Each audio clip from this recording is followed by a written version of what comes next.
guys, welcome to the horror show. I'm Susie Von Slaughter. And I'm Jaime and Fuego. And right now, it's time for spoilers!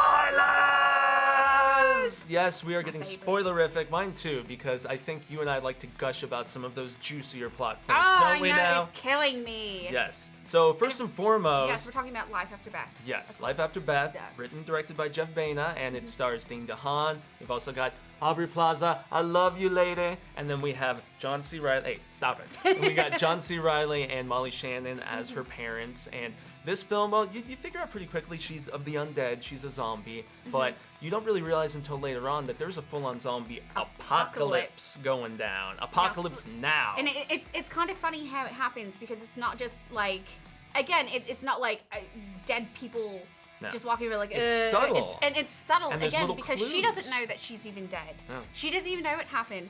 And her parents refuse to tell her. They're trying to keep hidden it in an attic. Right, they're trying to keep it from her. No, she likes the attic. Yeah. For some reason. Yeah, that's right. She's like, I like it up here. Yeah, she's trying and to slowly pull but Zach surely, up there, her boyfriend. Yeah, exactly. Trying to get all hanky-panky. Yeah, everybody that's in the neighborhood or in the community, you kind of slowly see something's not right. Like, he comes in contact with a mailman, and he's like, oh, wow, I haven't seen you in months. And you see, like, something's wrong, something's not right. The zombie's kind of coherent, but not quite with it. Like, the decaying is not... crash his car. Yeah, exactly. That's what I liked about it. It wasn't just, like, full-on, like, zombie, like you'd see in normal movies. They're just, like, completely gone in the brain. No, it's a slow process, and you see it, you know, again, the decaying, and like they were saying, the anger. Just like you see the descent in Beth herself. Now, granted, zombies are apparently horny at all times. Right, yeah. Which is kind of crazy, and... he definitely takes advantage of that. We have some zombie sex. I'm sorry, it's not graphic. It's a PG-13 film, but it's still kind of... You kind of wonder a little bit. You're like, He knew. Because he kind of slimes his way in because they had broken up right before she died. And when she resurrects, she has no recollection of them ever breaking up or anything like that. She's like, I'd never break up with you. I love you. Yes, and he's just so, like, in love with the fact he's so happy that he has her back. And he's a little obsessive, though. He's a little creepy. Sorry, he wants everything to be okay. And he's trying to look past the fact that she's dead. But obviously, things come, like... they happen that you can't look past it now. Like, she, again, the incredible, like... she's getting more agitated. Yeah, she's irritated. angry, and he took her out. She starts dropping F-bombs when he's trying to serenade her with a song, and she's like, that That's sucks! fucking stupid, are you serious? It sounds like me. But anyway... Yeah, that's what it reminded me of a little bit, Susie Q. But she actually takes out a lifeguard, She eats one of the neighbors. She eventually eats her dad. Yeah, and again, like, throughout the movie, when he goes to a diner, you see the cook. It's starting to go crazy, and it's not everyone that's going off, and when it happens, it's a slow process. Yeah. So, but the zombies love that jazz music, that smooth jazz. That's the one thing that calms them down, and she's like, ugh.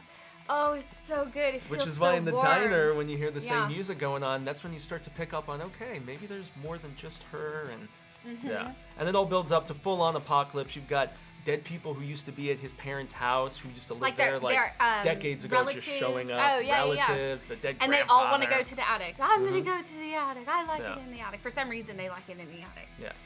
So, then what Better happens? than liking it in the basement. Anyway, stay out of the basement.